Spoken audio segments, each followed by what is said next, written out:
My name is Sofia, and for 10 years, I was the perfect daughter-in-law. I paid the bills, cared for my in-laws, and held the family together while they took me for granted. I thought I was part of them. I was wrong. The night I found their will, my hands shook as I read the words. Everything, our home, our savings, was left to my husband's sister. Not a mention of me, not a single thank you for the years I sacrificed. So I walked away. No more fixing their problems. No more being used. Then, a month later, my mother-in-law called. Her voice was trembling. "Sofia, we need you." I almost laughed, but something in her voice made me listen, and that decision, it changed everything. I should have ignored the call. After all, I owed them nothing. Not after what I had discovered.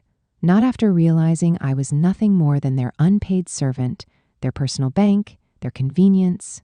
But curiosity got the better of me. Or maybe it was something else, some twisted need to hear them admit they needed me. "What's wrong?" I asked, keeping my voice cold. There was a pause on the other end, just long enough for me to picture my mother-in-law gripping the phone, swallowing her pride. Then her voice cracked. "It's your husband. He had an accident. He's in the hospital. It's bad, Sofia. Please, we don't know what to do." I felt the words hit me like a punch to the gut. My husband. The man who had stood by silently as his family bled me dry. The man who never once defended me, never once told them to appreciate me. The man who, when I confronted him about the will, simply shrugged and said, "That's just how it is, babe." And now they needed me. I let the silence stretch between us, savoring the shift in power. For once, it was them on the other side of desperation. "Sofia, please," she whispered. "We need you." I exhaled slowly, gripping the phone tighter.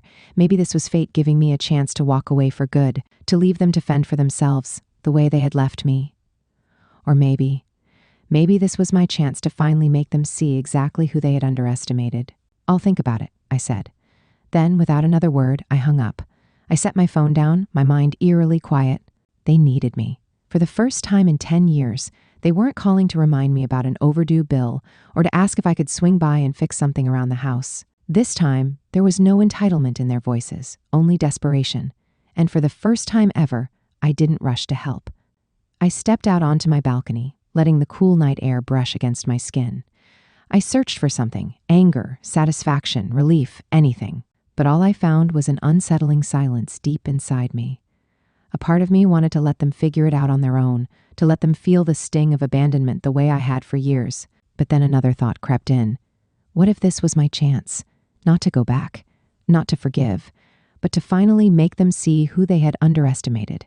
I looked out at the city lights blinking in the distance, 1,000 unanswered questions twinkling in the night. And I knew there was only one way to find out.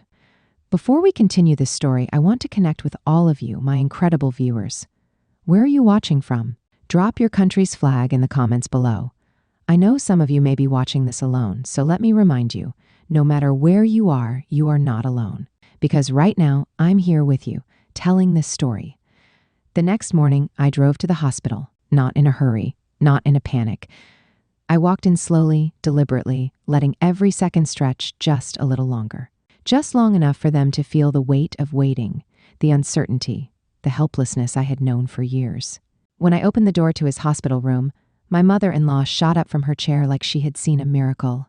"Sofia, thank God you're here." I just stood there, my gaze sweeping over her before settling on the man lying in the hospital bed. My husband.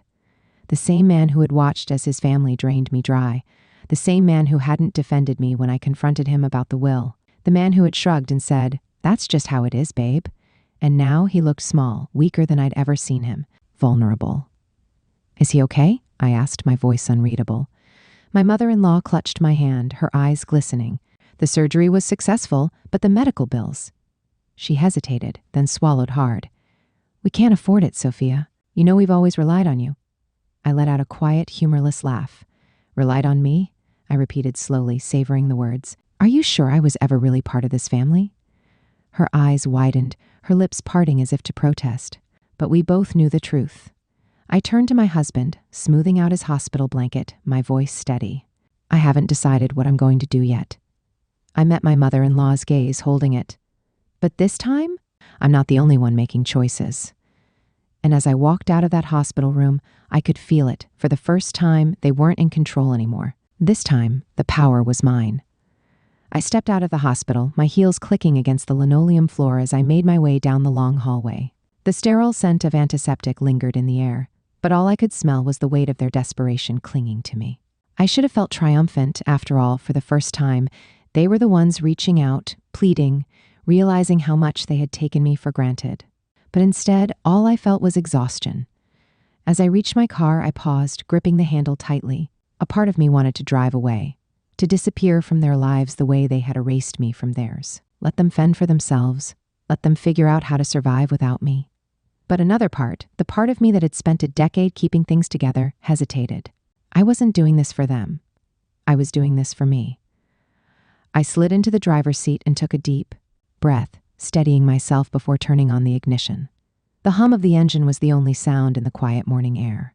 I didn't head straight home. Instead, I drove without thinking, letting the streets guide me. I needed space, clarity. Eventually, I found myself at a small cafe on the other side of town, the kind of place I used to dream about spending my weekends in before my life had been swallowed up by obligations. The scent of freshly brewed coffee wrapped around me as I stepped inside, and for the first time in what felt like forever, I allowed myself a moment just to breathe. I ordered a cappuccino and found a quiet corner, pulling out my phone to scroll through the endless list of missed calls and unread messages from my mother-in-law. Each voicemail was a variation of the same desperate plea. Sofia, we need to talk. Please call me back. We don't know what to do without you. I let the phone drop onto the table with a quiet thud.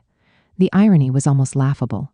After years of being invisible in their eyes, suddenly I was the only person they saw. But their panic wasn't my problem anymore. As I sipped my coffee, I forced myself to think logically. My husband had always relied on me to keep things together. But now, with him stuck in that hospital bed, the responsibility had shifted. And that meant, for the first time, they were the ones on unstable ground. They had spent years taking me for granted, assuming I would always be there. That was their mistake. And now it was time for them to learn what it felt like to be the ones left behind. I didn't respond to their messages, not that day, not the next. Instead, I went back to work, focusing on the career that had always been mine alone. Without the weight of their burdens, I found myself thinking more clearly, moving through my days with a lightness I hadn't felt in years. But then, on the fourth day, my mother-in-law showed up at my apartment. I had barely opened the door when she pushed past me, her eyes wild with desperation. Sofia, please, she started, wringing her hands. We need your help. The hospital bills, the house. We don't have enough to cover everything. We tried, but... I held up a hand, cutting her off. Tried, I repeated, arching a brow. That's interesting, because for years, I was the only one trying, and none of you seemed to care then. Her face crumpled, but I wasn't done. Let me ask you something, I continued, my voice calm but firm. When you and Dad decided to leave everything to your daughter, the one who never lifted a damn finger to help you, did you ever once stop to think what that would mean for me? Did you ever consider what it would feel like to be the one cast aside? Tears welled in her eyes, but I didn't let that soften me. I took care of you, I went on, my voice growing sharper. I kept your house running. I paid your bills. I made sure you never had to struggle. And yet, when it came down to it, you made it clear exactly where I stood. In your family. She opened her mouth, but I shook my head. No, I said, I don't want excuses. I don't want apologies. I just want you to understand that you did this. You made this choice, and now you have to live with it. She let out a quiet sob, pressing her hands to her face. We were wrong, she whispered. Sofia, we were wrong. We should have seen everything you did for us. But she choked on the words, we thought you didn't need anything from us. I let out a breath, shaking my head in disbelief. That's the problem, isn't it? I said softly. Just because I didn't ask for help, you assumed I didn't deserve any. She reached for my hand, but I stepped back. I can't fix this for you, I told her. Not this time. Her shoulders shook as she cried, but I knew, deep down, this was a lesson they needed to learn. I walked her to the door, pausing just before she left. Tell your daughter congratulations, I said, my voice cool. She got everything she wanted. Let's see if she knows what to do with it. And then I closed the door. I expected to feel guilt, but all I felt was relief. For the first time in 10 years, I had put myself first, and I wasn't looking back. A week passed, then 2. The silence from my in-laws was deafening. No more desperate voicemails, no more unexpected visits. They had finally understood. I was no longer their safety net. I should have felt peace, but there was a strange hollowness in its place. Not regret, not sadness. just the quiet realization that, for the first time in 10 years, I wasn't carrying someone else's burdens. And for once, I could breathe. Then, late one evening, my phone rang. Not my mother-in-law this time. Not my husband. It was her, the sister-in-law who had inherited everything, the golden child, the one they had chosen over me. I stared at the screen for a long moment before answering. "What do you want?" I asked, skipping the pleasantries. There was silence on the other end, followed by a shaky breath. "I messed up," she admitted, her voice barely above a whisper. I leaned back against my couch, unimpressed. "You're going to have to be more specific." She exhaled sharply as if bracing herself. "I can't handle this, Sofia. The bills, the responsibilities, it's too much. Mom and Dad always made it look easy, and I thought—" She broke off, her voice cracking. "I thought it wouldn't be that bad, but I was wrong." I let her words hang in the air, waiting for the part where she took responsibility for the years she let me suffer alone. It never came. "So what exactly are you asking me to do?" I finally said. "I don't know," she admitted. I guess I thought you'd have the answers." Of course she did. For years they had relied on me to figure things out, to smooth over every mess, to carry their weight. And now that she was the one drowning, her first instinct was to turn to me. "Let me get this straight," I said, keeping my voice steady. "You took everything. The house, the savings, the security. You let them erase me from my own life. And now, because you're finally realizing what I carried for a decade, you want my help?" Silence. She started, but she had no answer. I waited, giving her the opportunity to say something, anything, that might make me reconsider. Instead, she did what she had always done. She expected me to care. "Sofia, please," she whispered. "I don't know what to do." For a split second, I thought about it.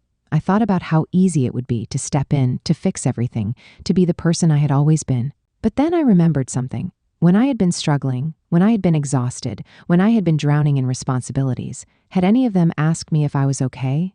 Had any of them stepped in to make my life easier? No. They had taken and taken until there was nothing left.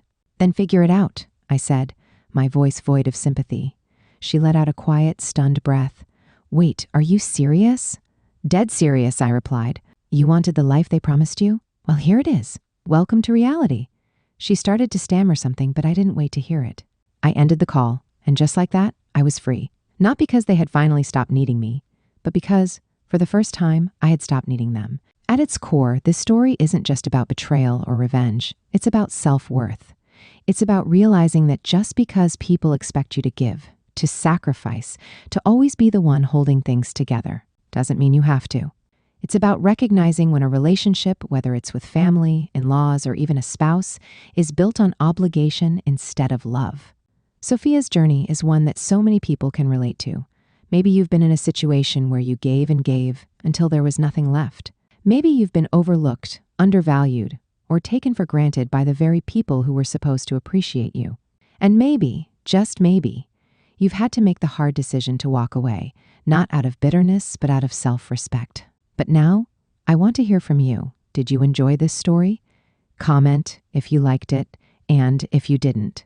And tell me, have you ever experienced something like this in your own life? Let's talk about it in the comments. And if this story resonated with you, don't forget to like this video and subscribe to the channel so you never miss another powerful story like this one. Your support means everything, and I can't wait to share more with you. Because no matter where you are or what you're going through, remember, you are not alone. And your worth is never defined by how much you give to those who don't appreciate it.